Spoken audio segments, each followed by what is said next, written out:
your whole lot up.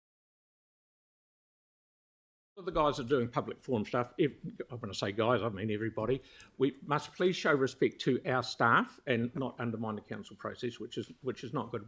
We've got enough issues going on at the moment. We're trying to fix all those, and we don't need to make matters worse. And going forward, councillors, when we are talking about going down the further down the track, we want to, and doing debate, we will keep our debate extremely narrow on the topic at hand, rather than spreading off and doing other things that we want to do. Carry on, Richard.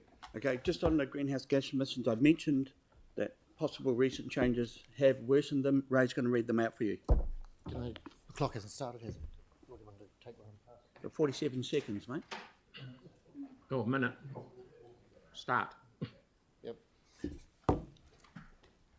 All I want to talk about is just what's just been circulated is just a very short précis on what I would call traffic engineering 101, and it talks about efficiency of intersections. I've used a intersection we can't name as an example simply because it's topical and everyone knows about it at the moment.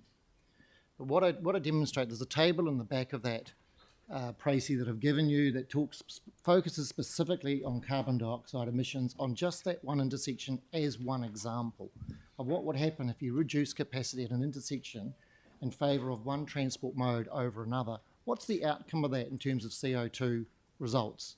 And I have the table in front of me. You're recording this. You'll be able to look at this later on.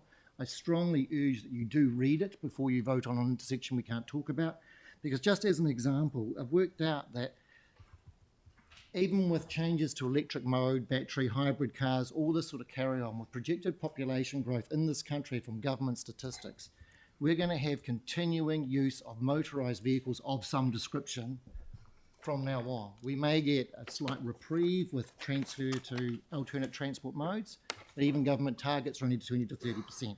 So longer term, you're going to have continued motorised traffic growth on the road network. Thank you, Ray. Thank you, Richard. That's very clear. Just one sentence left. One sentence left. As a result of that growth, there's a table in the thing that I've given you that shows what the CO2 emissions are just for 1 hour at one intersection across a working year of 250 days. And it goes up just for that one lane by 23 tonnes. Just one traffic measurement. Just imagine that applied citywide. Please read this and hopefully learn something. Thank you very much, gentlemen. Thank you.